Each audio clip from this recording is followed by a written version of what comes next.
covering that ground. That's a nice move.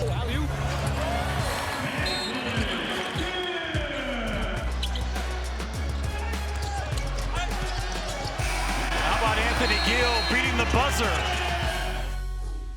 When the score is down and the stakes are high, there's no better motivator than veteran teammate Anthony Gill. I check in with AG on just how he maintains his disciplined performances and his audacious optimism. So let's get into it. Anthony Gill, front office, teammates, guest relations, parking attendant, women, children, dogs, and cats. These are all my jobs. Yes, no, these are all the people that have nothing but glowing remarks about you. Salt of the earth. Yeah, I want to just go and fawn over you real quick. Ready? We all are ready. Yeah, Corey! Oh yeah, guys, let's go.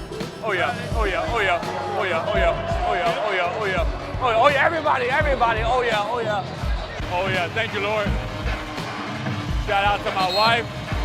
She's a great person. She makes my house a home. She's beautiful. Best thing I've ever seen. I can't wait to see her after this game. Oh yeah, good too. Oh. I need to know where the Anthony Gill that we all appreciate came from. I would say it would be my upbringing, honestly. My mom and dad raised me the right way in High Point, North Carolina. And then I met people along the way that continued that journey, a lot of my mentors, and then ultimately my wife. You know, she keeps me humble and grounded and keeps me striving to be the best I can be every day. But I would say my upbringing, really. We're privy to watch you perform and produce day in and day out, and it's not just what happens on the court in the 94 feet, but we're watching the sidelines and the bench and all that too. And nobody is more engaged in the game than Anthony Gill. Is that part of that same upbringing?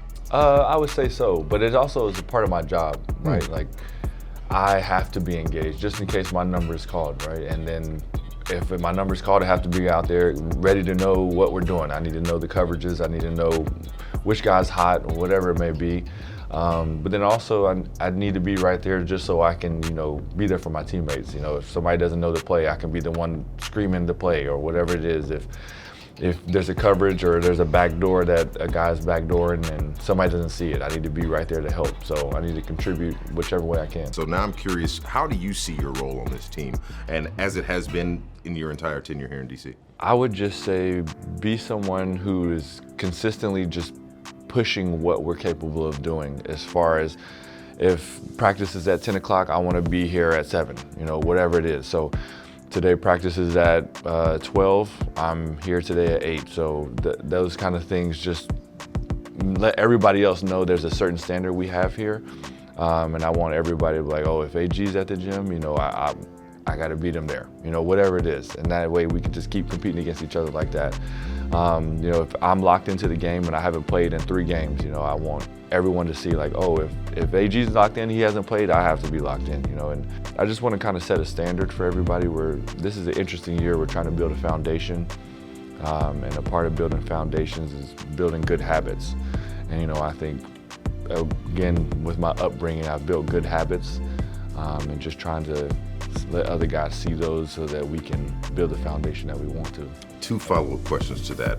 1, can we clone you, if that's all right? Just a small DNA sample is all we need. 2, who's the most competitive teammate? Because you talk about getting guys to meet that standard and be competitive about how early you get to practice and how early you get to games. Who's like that guy who's like, oh, okay, now it's on, I'm gonna try to? So I'm a big routine guy. Okay. And a guy who has a really good routine that I love and kind of getting jealous of is Corey. Corey has a really good routine.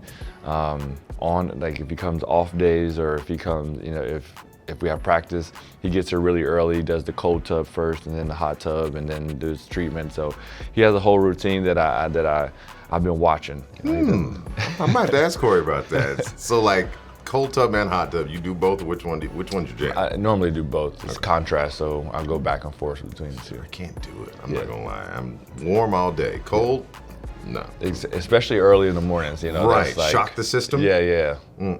Oh, you just provoked a thought. Speaking of something that some would find shocking, but I've known you for years, and so I find this rather fitting. What is the story behind you saving a deer? And yes, I said that. It's not that big of a story. Like, honestly, I was on my way to practice. I saw this girl hugging a deer, like in the fence, and I was like, that's weird. Like, what's going on? So I drive and I roll down my window and say, is everything okay? And she's saying this deer's stuck. I don't have my toolbox in my car. I always keep it in my car, but I didn't at this moment. So I just drove to the facility, got a toolbox, came back, and then we just freed the deer. So I don't know. I don't even know how people found out about it. Don't worry about it. We find out things, Yeah, man. apparently. This is 2024. Nothing is a secret. But you're not going to skip over, I keep a toolbox in my car. Yeah. I like that. That's blue collar right there. Yeah, well, I keep a lot of things in my car, so if I have a whole survival kit in my car. Are you just serious? In case. The other part of the story was, it was just a deer in a fence. I doubled back. That's what I'm talking about, Anthony. Most people meet that point of engagement. They make the decision, do I engage or not? And the moment you find out, oh, I don't have my toolkit, I'll see you later. You came over and then doubled back and went over there. That's what people are talking about when they see Anthony Gill. Well, I just feel like it's just part of doing the right thing, you know, and there was somebody, a deer was in need, and there was also a human right there that was in need as well. So my heart always goes out to people in need, so I just wanted to help out as much as I could. I feel like everybody would, you know, also try to do the same thing. 22 Washington Wizards E.V. Henderson Award winner. Anthony is joined on court by his wife Jenna, his 3 children. There's never a wrong time to do the right thing. That's right. What's the next step for Anthony Gill? Oh man, right now we're gonna finish up this season. After that, we'll be in the summertime preparing for next year. I get some good time with my family. Right. I'm really excited for that. Got some trips planned this summer that my wife and the kids are really excited about, and so am I. Could you share one of those places if you feel like it? Oh, we're going to Disney. Disney. Done. The kids. I got 4 kids, and 3 of them are old enough to know what it is to go to Disney, and they're very excited about it. You got your walking shoes on? Oh yeah, no, I love it. Look. Oh, what? To see their look on their face, like when they see, I don't know who it is, like Buzz Lightyear. Yeah. Man, it makes my world. So. Anthony Gill, salt of the earth, great teammate, professional, just a all-around good dude.